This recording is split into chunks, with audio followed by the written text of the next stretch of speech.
creature in the forest, every nightmare the American luminaries must face, and she has pretended to face them herself, stabbing a droll in the fleshy part at the base of its neck, or a manticore where the cephalothorax and abdomen meet.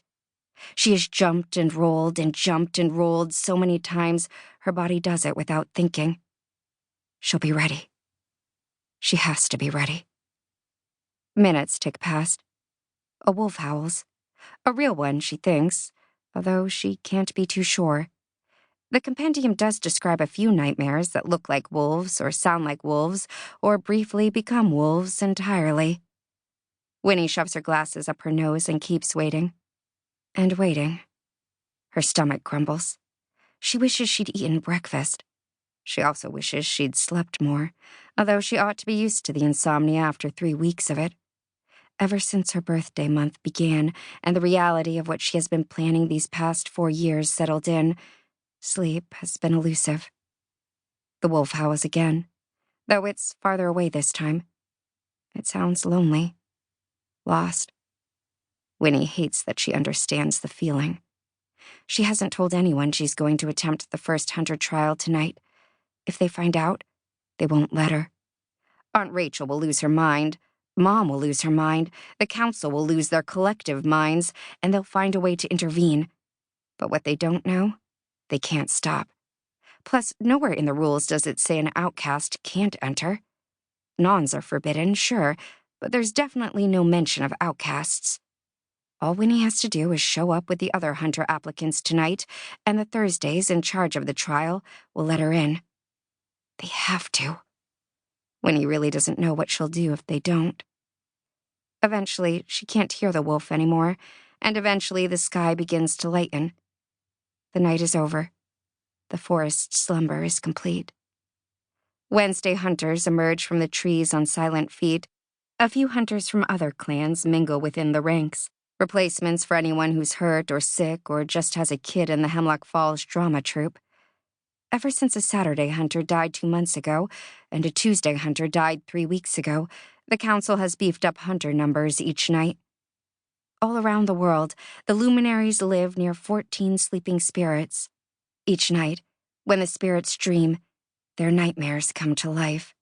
And each night, the luminary hunters guard the world against those nightmares, one clan for every day of the week. Last night belonged to the Wednesdays, Winnie's clan. Or it was Winnie's clan until the incident, when her family was sentenced to be outcasts. There are 48 hunters right now, several of whom are second cousins or cousins of cousins. They've definitely forgotten it's Winnie's birthday, and wouldn't have cared even if they'd remembered. Dressed in matching black Kevlar and matching frowns, some are now bloodied. Some have broken bows. A few limp. Only Aunt Rachel speaks to Winnie, leaving the rest of the hunters to approach with a map in hand. SUV headlights beam over her like a stage light. She is gruff and perfunctory in her movements, as is Winnie's mom, but where Mom's hair is fully gray, Rachel's is still glossy and black. They have the same hooked nose, though. So does Winnie. Here, Rachel holds out a map, a bad copy of a copy of a copy. The nightmare bodies are marked, and we've got 2 nons this time, too. Though fair warning, this one near the high school is just a halfer. Halfer. Half a human corpse. Not common, but not uncommon in the forest either. Rachel hands the map off to Winnie, already glancing toward the SUVs and forgetting her niece is standing there. This is how it usually goes. Aunt Rachel says a handful of words, and then, like every other Wednesday and every other luminary, she goes back to pretending Winnie doesn't exist. She even walks away before Winnie has fully grasped the map, leaving Winnie to swipe it from the air as it falls. Once Rachel joins the other hunters, they all cram into their SUVs. Electric engines hum to life. A slurp of tires on fresh mud marks their exit. Winnie doesn't watch them go. She has been doing corpse duty for 3 years now, and even if today is her birthday, even if her stomach is as knotted as a harpy's braid, the familiarity of routine soothes her.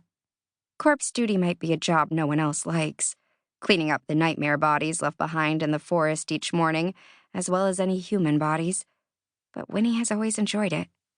Her brother calls her morbid. She calls him bored.